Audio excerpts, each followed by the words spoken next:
Praise the Lord. I welcome each one of you in the name of Jesus in this short time of meditation. I'm sure God is with you, God is blessing you, and you are walking with the Lord. See, when we read Bible and when we see Jesus parables and miracles, when we read it, we like reading and we wonder at times how it happened and how Jesus was here and he performed all these. But after sometimes we forget. Many times in the church we hear messages, we read some articles here and there, but we forget.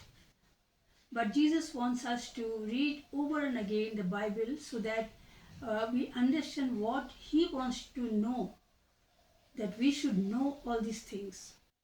I was reading John chapter 4. It is very familiar to all of us.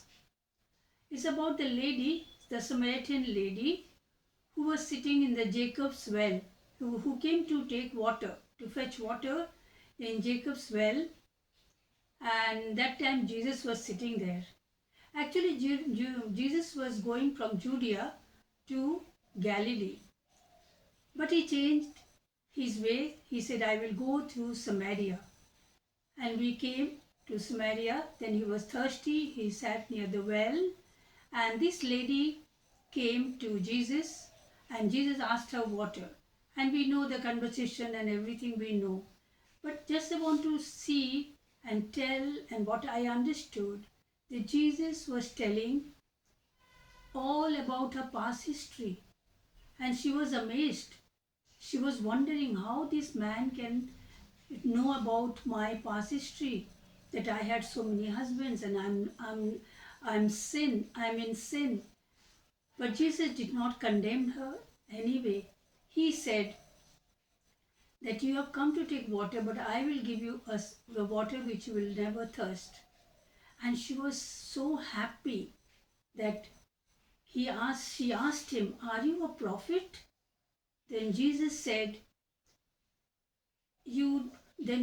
she said, are you a prophet? Because I know the prophets will come and tell all these things. And also, Christ will come. He will teach us everything so that we don't have to go to mountain.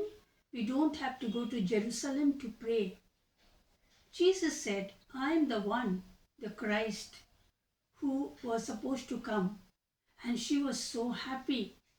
And she ran to the village or the town and told everybody about Jesus, that he met somebody who told about her past and he is a prophet, he is a Christ. We do not know what she told the people. The simple people believed her and they all came to see Jesus. We see here Jesus, and that time Jesus' disciples went to the town to buy some food. And Jesus saw this lady bringing all these men. He started preaching them. And these people were sitting and listening. And they were so happy. And they told Jesus to stay back for a few days. And Jesus listened to them. But in this conversation we see Jesus said that you don't have to go to mountain. You don't have to go to Jerusalem to pray to God. You can pray to God in spirit. In John chapter 4 verse 24 is written there, God is a spirit. We must worship God with truth and spirit. Means we have to have the Holy Spirit with us so that we can pray to God and God will listen. See, the very big point or very big thing God revealed to not only to the Samaritan lady but to us also. We also see the word went to Samaria through this lady.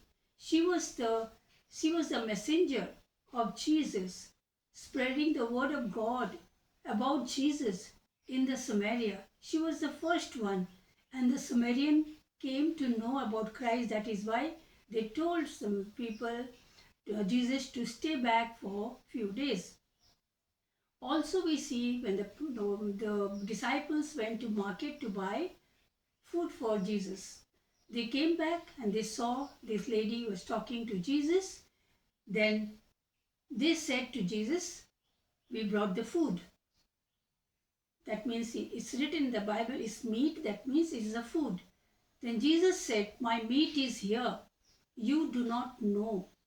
My meat is to fulfill my Father's desire, who has sent me."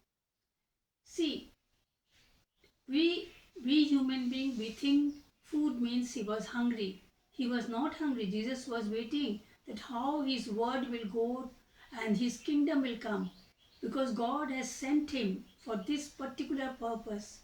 And when we see these 2 points, when the Samaritan lady went immediately to his own village, to her own village to spread, what about us? What are we doing? Are we preaching?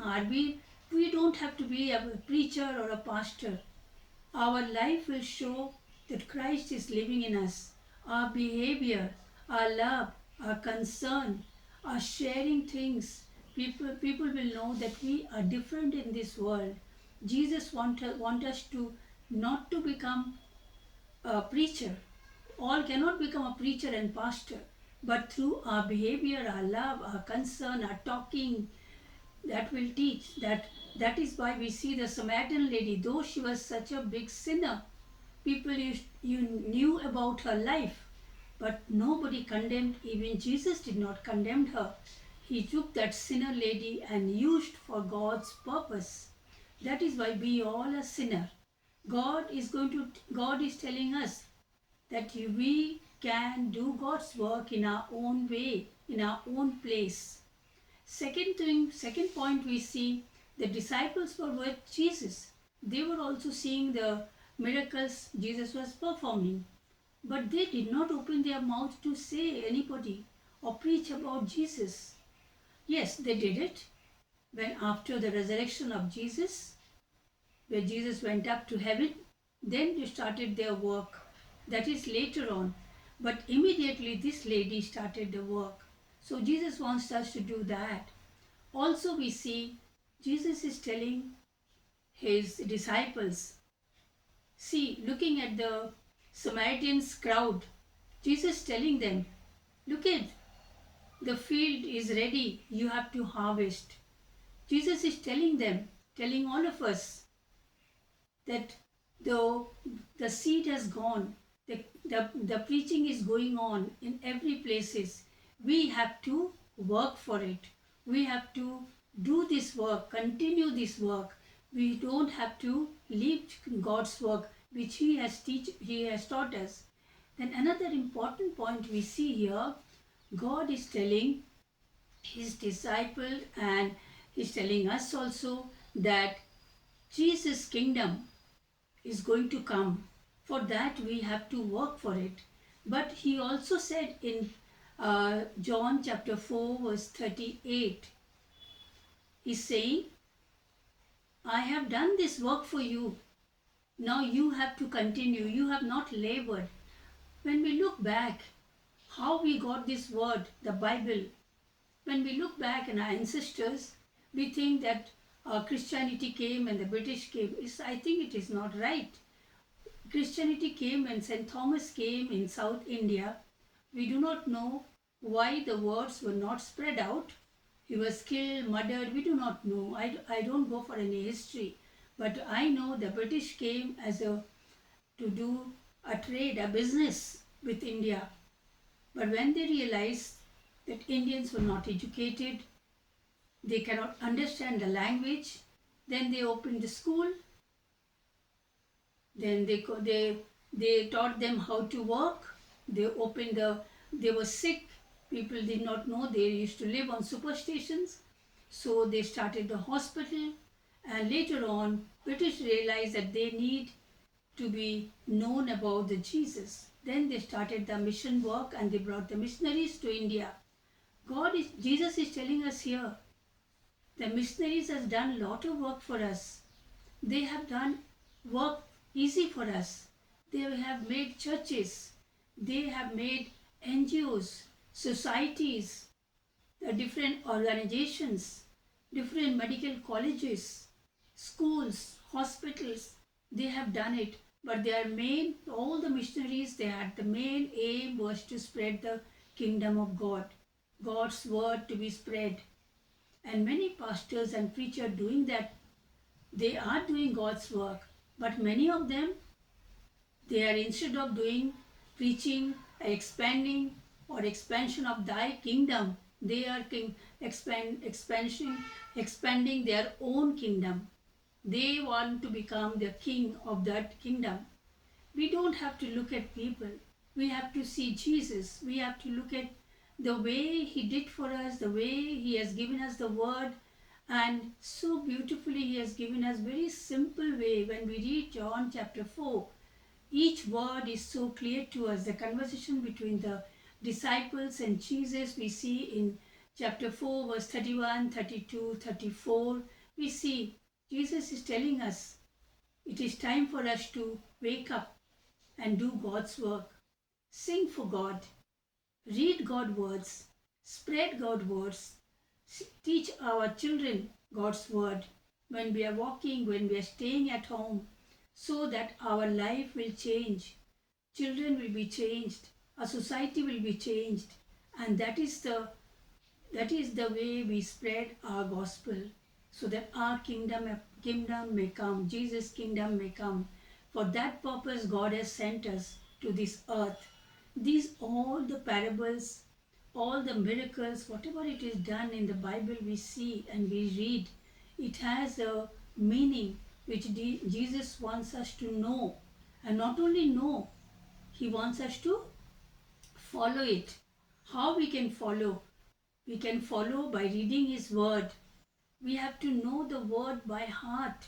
We have to know the words better way, understanding the meaning of the words, so that when we speak in the world, when we speak to people, we can speak from Bible, because this is the word of God, which is has it has a powerful weapon for us.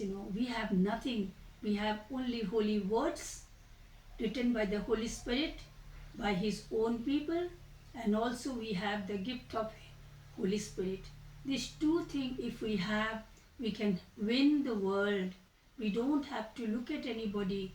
We all can preach and show our life wherever we are placed, in our office, in our schools, in our hospitals, in our house. We can spread thy word. That is why we need to read word, and second important word, spend time with God in prayer. God gives strength when you are in your knees. May God bless each one of us when we read this chapter, when we understand the meaning of what Jesus told us and follow it. It will be not only blessing to us, but it will be blessing to our society and our neighbors and all of our families. May God bless us. Amen.